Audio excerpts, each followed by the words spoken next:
Hello, ladies and gentlemen of YouTube. Welcome back to Mastodon Comics and Collecting. This is episode 4 of my Marvel graphic novel reviews. And today it's issue number 4, The New Mutants. This is the first in this series to feature a completely new character, or in this case a new cast of characters. Obviously issue 1 was Captain Marvel, and he had already had his previous series. Elric had a previous series, previous appearances, and Dreadstar had a previous appearance. This would be the first appearance other than Professor X and Dr. Moira MacTaggert. A new title, a new group of mutants, the New Mutants. So Cannonball, Sunspot, Danielle Moonstar, Wolfsbane, and Karma. This would be released in September of 1982, and I was about 5 weeks old at the time, so I'm just a little bit older than the New Mutants. So there's that. It was written by Chris Claremont, a prolific X-Men writer of the day, and the art was done by Bob McLeod, excellent inker, very, very good artist in his own right. Letters by Tom Orzechowski, and colors by Glynis Wein. The team itself, I was put in mind that they followed the same pattern as the second Genesis team of Colossus and Storm and Wolverine and so forth. They followed that same pattern. These students are from all over the globe. Danny being from the Midwest, Sunspot being from Brazil, Wolfsbane from Scotland, Karma obviously from Asia, and Cannonball, who's from the coal mines of Kentucky. And they kind of set it up as such. Each character has their introductory story, a couple pages, as the book unfolds. We start out with Wolfsbane and then go on.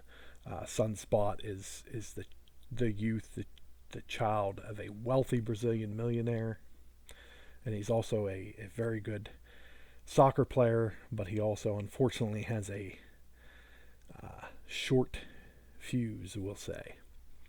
And they roll continually through, and it's character development of these characters instantaneously, much like they had done in the second Genesis stories, the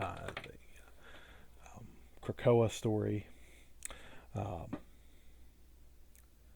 plot summary for this, as brought to us by Wikipedia: 5 young mutants who are just starting to learn about their powers, which is the common theme with the X-verse, the mutants. All of them have a tragic past, and they certainly do. We learn Danny has lost her parents, and Wolfsbane is viewed as a monster, a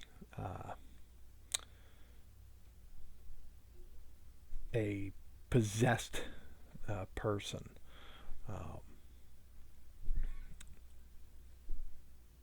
Sunspot is highly overlooked by his father, not paid attention to.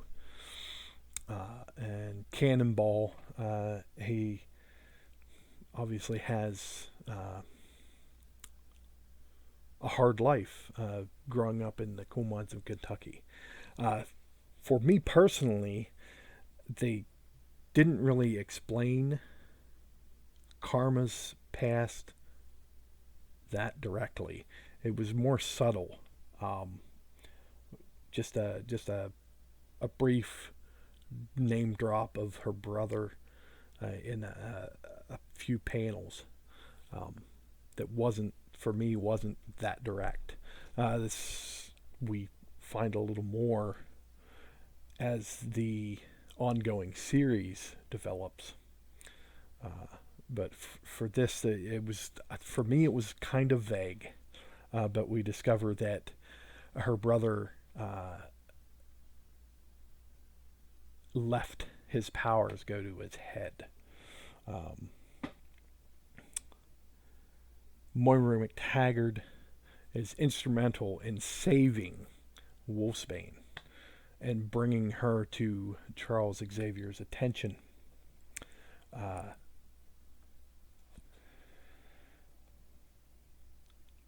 Cannonball discovers his powers during a mine collapse.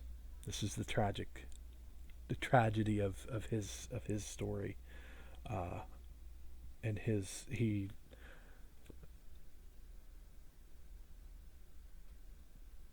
loses a co-worker in the process of saving another co-worker. But he blasts out of the mine. Just very propulsionate, you know. I asked Bob McLeod when I met him what it was like trying to develop the character of Sunspot, and he had said, you know, that it wasn't as difficult as you think, and the dots were actually Chris's idea, so that it kind of give you that crackle of energy, show you that the crackle, the power that he wields.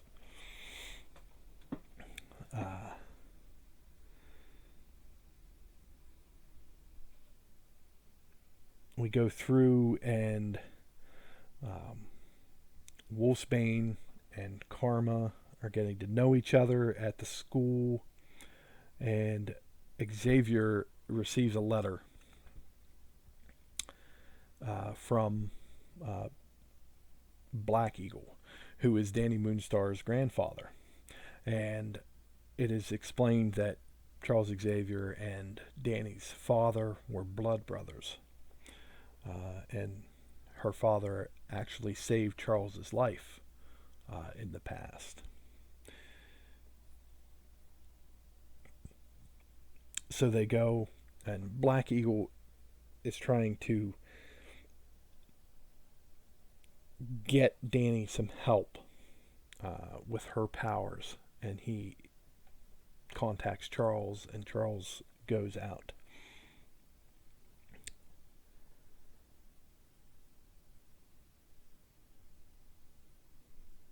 Afterwards, they go to find Sunspot in Brazil, and they find that he has been kidnapped with his girlfriend. In the end, they discover that it is a villain from the past, from the X-Men past, the Donald Pierce, a member of the Hellfire Club. And the battle that ensues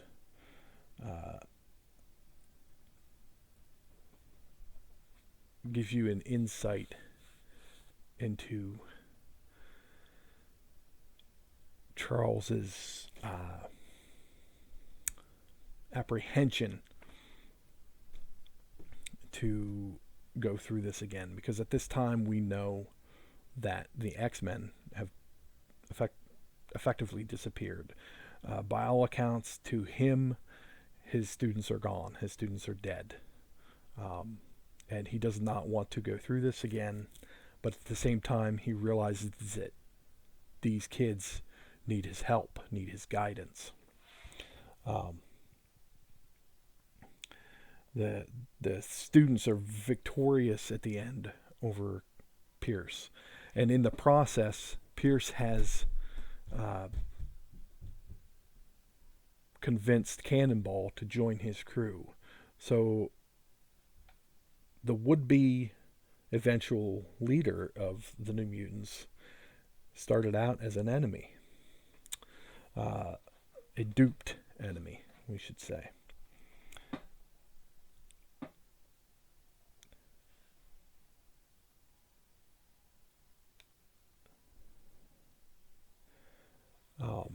After their victory over Pierce, they're back at the mansion, and Cannonball is forgiven, and he is brought into the team.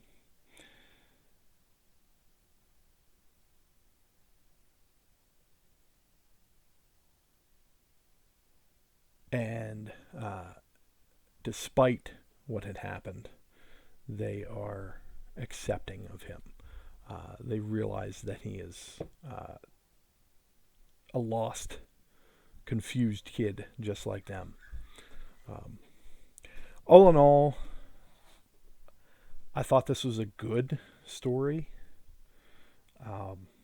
It had all the fundamentals to set this new team up. The first time I read this, I was kind of rushed. I wanted to read it before I got the chance to meet Bob McLeod, and I tried to read through it way too quick. The second time after reading it and being able to digest it, I thought the story was very good. As I said, it had all the proper elements to set the characters up. The brief character development in the beginning of it, and I don't see a problem with a continuance of this type of thing, even though we're 37 years in. This is a format that Marvel probably should have continued when introducing new characters or new ongoing series. To me, this was a great format to do that, because there was more room for character development, as opposed to trying to squeeze it all into a number one issue of 22 pages, or dragging it out over several issues. They were able to give us that initial bump to understand where these kids are coming from, and maybe look forward to where they were headed. For me, I would give this a 7.5 out of 10. It's not the perfect story. Some of the art, there's some spots where the art was not as strong as it is in other parts. But this is definitely a good starting point if you want to get into the New Mutants. It's a good place to start. Again, a 7.5 I would give it, and obviously I recommend it.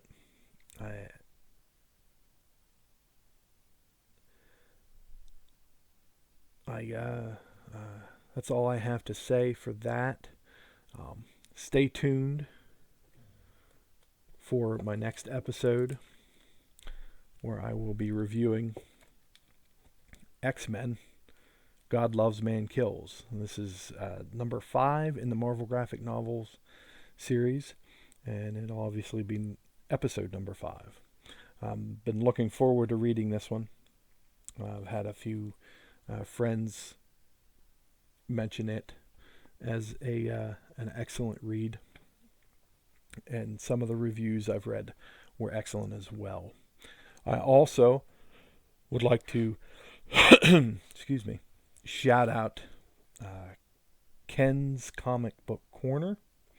He's an English gentleman. He's only got 112 subs. I will be putting the link for his channel down in the comments below. Go and sub him up, check out his channel. He's a great guy. His most recent video, he did a slew of shout outs to people that support his channel, and I thought that was very very kind of him to shout out other members of the community that have supported him and given him their time, all the while showing French Captain America books, which I thought were just absolutely beautiful. Thank you for watching. Feel free to like, subscribe, all that stuff, comment. If you didn't like the video, tell me why in the comments below. If you don't like the New Mutants, tell me why. In the meantime, keep collecting, keep reading, and keep sharing.